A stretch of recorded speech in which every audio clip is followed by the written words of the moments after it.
सकलो दूरमति दूर करो, अच्छा जन्म बनाओ।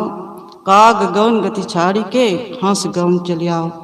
इस पद में सदगुरु कबीर साहब कहते हैं, चार बात बताई गई। सकलो दूरमति दूर करो, अच्छा जन्म बनाओ, एक पद है। दूसरा, काग गौन गति छाड़ के, हंस गौन चले आओ। सकलो दूरमति दूर करो, अच्छा जन्म बनाओ। काग गौन गति छाड़ के, हंस गौन चले आओ। इस पहला है सकलो दूरमति। ये दूरमति क्या है और सुमति, तो हमारे अंदर में परिवार में सामंजस्य रखना है, परिवार को अच्छा रखना है। आपस में सलाह करके काम करेंगे ना तो परिवार में तो सुंदर विचार को ही सुमति कहते हैं। गोस्वामी जी ने कहा है, जहाँ सुमति तहाँ संपत्ति नाना, जहाँ कुमति तहाँ विपत्ति निधाना। जहाँ पर सुंदर विचारों का सामंजस्य होता है, जैसे आप भोजन के समय भी कहीं कहीं ना आप भोजन करते हैं तो उसमें भी सलाह ले लेते हैं कुछ काम करने की। और जिसके यहाँ खाने भोजन करने का समय नहीं रहता, अलग अलग समय में आते हैं ना, तो उनके यहाँ वैमनस्य हो जाता है और आपस में वो विचार भी नहीं करते, कौन कितना समय आता है किसी को पता नहीं चलता। तो हमें समय पर ही करना है। तो हमारे अंदर में क्या क्या विचार को छोड़ना है और क्या त्याग करना है। आज हम नए वर्ष मना रहे हैं तो हमारा भी कर्तव्य है कि हम अपने जीवन में भी नव वर्ष की शुभकामना के लिए कुछ करें, ताकि हमारे जीवन में भी सुखद हो। क्या है कि हमारे अंदर में जो दूसरों को दुख मिले वो सबको त्याग करें। जैसे क्रोध है, लोभ है, ईर्ष्या है, द्वेष है, घृणा है, वैमनस्य, ये सब को त्याग करके तो अपने अंदर में क्या करना है, दया, क्षमा, प्रेम, करुणा, ये सब को आप धारण करेंगे तो अपने आप मन को भी शांति मिले और दूसरों को भी शांति मिलेगी। और दूसरा पद है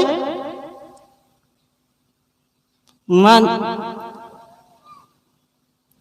ये जो मानव शरीर मिला है ना, गोस्वामी जी भी कहते हैं, अभी कहाँ है कबीर साहब,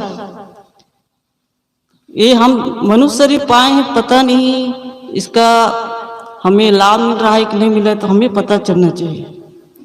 गोस्वामी जी ने कहा है, बड़े भाग मानुष तन पावा, सुर दुर्लभ सब ग्रंथ गावा।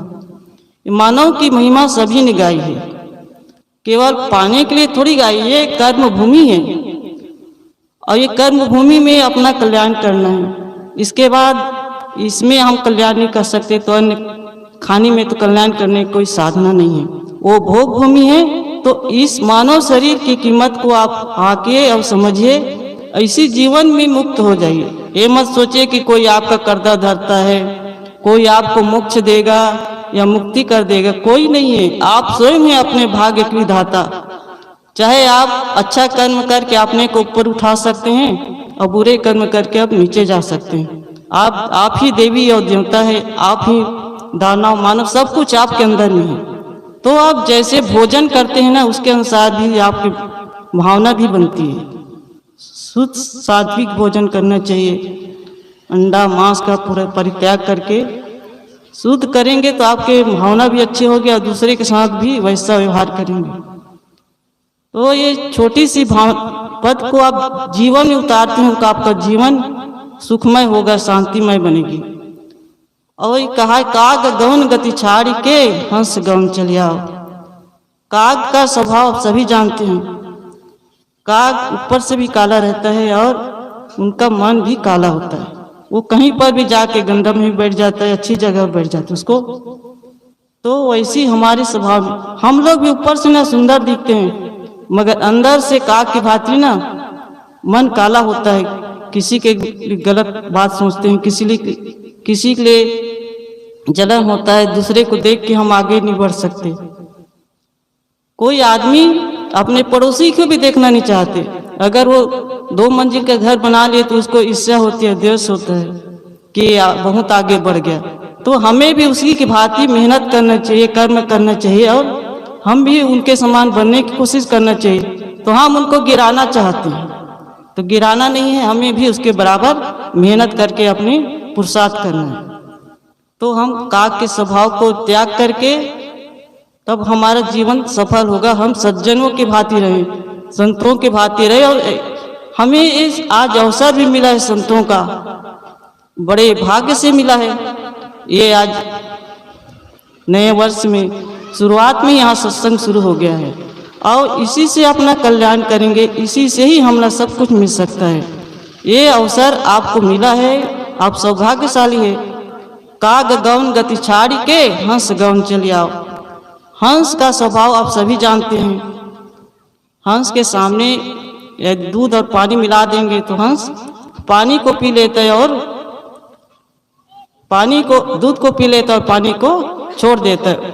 तो हमें भी वैसे दोनों को क्यों नहीं पिया एक साथ, कि हंस दूध और पानी में दूध पानी भी आवश्यक है, मगर हंस दूध को सब चीज मिला है तो उसमें गुण होता है, सभी तत्व पाया जाता है, इसलिए दूध को पी लेते हैं और उसको छोड़ देते हैं। वैसे ही हमें साधु संत हंस रूपी है और उन्होंने हमें जगाने के लिए आए हैं, तो हमें उनके जीवन को, उनके आदर्श को अपने जीवन में उतारे, ताकि हम सब संतों के विचार को अपने में उतारेंगे।